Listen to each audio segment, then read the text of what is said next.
മലയാളത്തിന്റെ പ്രിയ എഴുത്തുകാരൻ MT വാസുദേവൻ നായർ ഓർമ്മയായിട്ട് ഇന്നേക്കൊരാണ്ട്. ഒരുപിടി സിനിമകളും കഥകളും മലയാളികളുടെ മനസ്സിലേക്ക് വാരിയിട്ടായിരുന്നു മലയാളത്തിന്റെ മഹാമേരു മടങ്ങിയത്.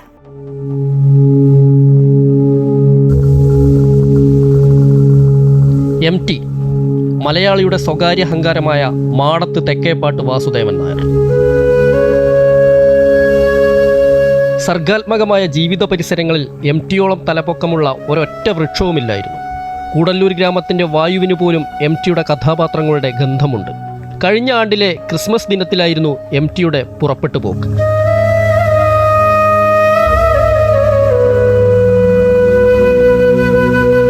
നാട്ടുവഴികളും കാവുകളും വയലേലകളും നിളയും പരന്നു കിടക്കുന്ന കൂടല്ലൂരിൽ നിന്ന് MT എന്ന കഥാകാരനെ തേച്ചുമിനുക്കിയെടുത്തത് കോഴിക്കോടിൻ്റെ സാംസ്കാരിക പരിസരങ്ങളായിരുന്നു.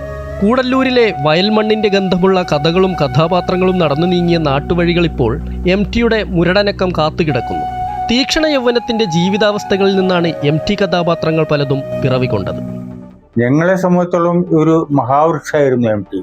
ആ മഹാവൃക്ഷത്തിന്റെ തണലിലാണ് ഞങ്ങളൊക്കെ ജീവിച്ചപ്പോൾ എനിക്ക് തന്നെ അക്ഷരങ്ങളോടൊക്കെ ഒരു ആഭിമുഖ്യം തോന്നാൻ കാരണം MT ആണ്. MTയുടെ ആ അക്ഷരത്തിന്റെ മഹാഗോപുരമാണല്ലോ.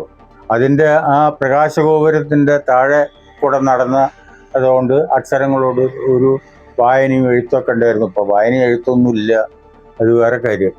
അപ്പോൾ MTയെ സംബന്ധിച്ചോളം പിന്നെ അതുമല്ല, കുടുംബാംഗം എന്നുള്ള നിലയ്ക്ക് ഇപ്പം ഞാൻ എന്ത് കാര്യം ഉണ്ടെങ്കിലും ഒരു സെക്കൻഡ് ഒപ്പീനിയൻ ചോദിക്കുക MTയോടാണ്. നായർ സമുദായത്തിന്റെ ആചാരനിബിഡമായ വഴിയിൽ നിന്ന് മാറി സഞ്ചരിച്ചയാളായിരുന്നു അപ്പുണ്ണി. മാതൃസിദ്ധാന്തത്തിന്റെ അപജയത്തെ ആലേഖനം ചെയ്ത കഥയൊരുക്കമായിരുന്നു നാലുകെട്ടിലൂടെ MT തുറന്നിട്ടത്.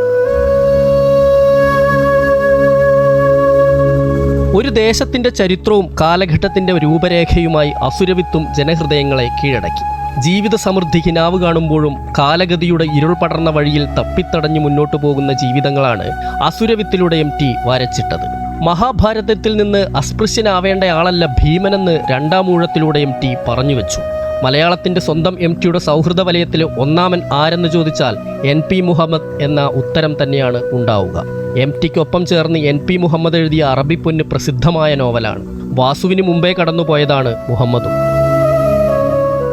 ഉള്ള കാലത്ത് തന്നെ എഴുത്തിൻ്റെ കാര്യത്തിലും പഠനത്തിൻ്റെ കാര്യത്തിലും ഒക്കെ തന്നെയും പങ്കുവെക്കാനുള്ള ഒരു ഉപ്പയുടെ സുഹൃത്ത് വാസുവേട്ടനായിരുന്നു. വാസുവേട്ടൻ്റെ എന്നെക്കൊണ്ട് എഴുതിപ്പിക്കുകയും ചെയ്തിട്ടുണ്ട്. വാസുവേട്ടൻ എഡിറ്ററായിരുന്ന സമയത്താണ് എൻ്റെ ആദ്യത്തെ കഥ ബാലപംക്തിയിൽ വരുന്നത്. പിന്നീട് എനിക്ക് ചില അസൈൻമെൻറ്റുകൾ തന്നിട്ട് MT എഴുതിപ്പിക്കുകയുണ്ടായിട്ടുണ്ട്. അടുത്ത ബന്ധമായിരുന്നു. അതുകൊണ്ട് തന്നെ എന്തും പങ്കുവെക്കാമെന്നുള്ളതായിരുന്നു. ജീവിതത്തിൽ ഉപ്പ പോയതിന് ശേഷം ഉണ്ടാകുന്ന പല സന്ദർഭങ്ങളിലും MTയുടെ അടുത്ത് പോയിട്ട് സമ്മതം വാങ്ങുകയോ അല്ലെങ്കിൽ പങ്കുവെക്കുകയോ ചെയ്തിട്ട് മുന്നോട്ട് പോവുള്ളൂ. MT കൃതികളുടെ ജന്മഗേഹമായ മാടത്ത് തെക്കേപ്പാട്ട് വീട്ടിൽ കൊടിക്കുന്ന് ഭഗവതി സ്ഥാനീയരാണ്. അറിയാത്ത അത്ഭുതങ്ങളെ ഗർഭം ധരിക്കുന്ന മഹാസമുദ്രങ്ങളെക്കാൾ നീർച്ചാലായി ഒഴുകുന്ന നിളയെ പ്രണയിച്ച അന്തർമുഖനായ കാമുകന്റെ ഓർമ്മകളാണ് വള്ളുവനാടൻ ചരിതങ്ങൾക്ക് നിറം പകരുന്നത്. മലമൽക്കാവിൽ ഇപ്പോഴും നീലത്താമരയുണ്ട്. കഥക്കൂട്ടിലെ രസമുകുളങ്ങളിൽ നീലത്താമരയും കണ്ണാന്തളിയും വിടർന്നു നിൽക്കുന്നു.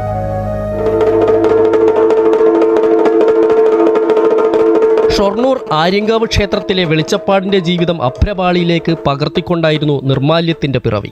വടക്കൻ പാട്ടിൽ നിന്ന് ഒരു വടക്കൻ വീരഗാഥയും ചരിത്രത്തിന്റെ ഭാഗമായി. സദയവും പഞ്ചാഗ്നിയും പഴശ്ശിരാജയും പോലെ നിരവധി ചിത്രങ്ങളുടെ പിറവികൾക്കായി MTയുടെ അക്ഷരങ്ങൾ പരസ്പരം കൂട്ടുകൂടിക്കൊണ്ടിരുന്നു. കൂലം കുത്തി ഒഴുകുന്ന നിള ഭൂതകാലത്തിന്റെ ഓർമ്മപ്പൂക്കളാണ്. MT സഞ്ചരിച്ച വഴികളിൽ ഇപ്പോഴും എല്ലാം മറന്ന് കഥകളിരിപ്പുണ്ട്.